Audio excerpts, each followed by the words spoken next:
వెంట పెట్టుకుని వెళ్ళి చూడండి. కార్పొరేటర్లు, ఎమ్మెల్యేలు లేదా అనుయాయులు వెళ్ళరండి. అక్కడేం మునగలేదన్న నాటకాలు ఆడుతున్నారు. చెప్పు, అక్కడే వీడియో తీసి చూపించు. ఇదిగో ఇల్లు మునిగిందని వీళ్ళు వచ్చారు, ఏం మునగలేదు ఈ ఏరియా, ఇదంతా అంతా బాగానే ఉంది, ఇల్లు చూడండి అని చెప్పు. లేదా ఇంకోటి మునిగిందని చూపించు. మునిగితే ఆఫీసర్ చేయట్లేదని యాక్షన్ తీసుకో. అది వర్కింగ్ గవర్నమెంట్.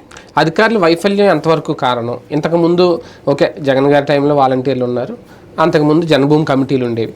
అలాంటి ఒక వ్యవస్థ లేకపోవడం కూడా ఇలాంటి సందర్భంలో ఒక పెద్ద లోపంగా ఏమైనా కనిపించిందా? ఇప్పుడు మనం మొదటి నుంచి చెప్తున్నాం, నోటికొచ్చిన ముద్ద ఊసేసి కొత్తగా ఏదో తినాలనుకుంటున్నాం. ఇవాళ ఆఫీసర్కి ఏం తెలుసుద్ది అక్కడ? అదే, అవును. నా ఇల్లు ఉందా లేదా ఏం తెలుసుద్ది? ఇంటి దగ్గరికి, ప్రతి ఇంటి దగ్గరికి రాగలిగారు ఇల్లు?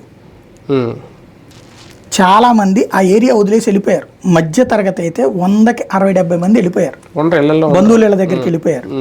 వచ్చిన తర్వాత ఇవాళకి కూడా ఇంకా కడుక్కుంటున్న వాళ్ళు ఉన్నారు, ఇంకా పూర్తిగా.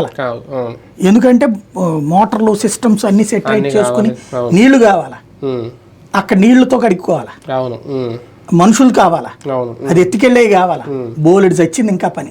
చెత్త అంతా తీసుకెళ్ళాలి, బయటపడేయాలి. ఇంత గందరగోళం నడుములో ఇంకా ఇంకా ఏదో మాట్లాడుకుంటా ఉంటే ఏం నడుస్తుంది? అది బేసిక్ గా ఒక రకంగా పరిహారం అందించే విషయంలో పరిహారం ప్రకటించడం సక్సెస్ అయ్యారు, కానీ పూర్తిగా ఇవ్వలేక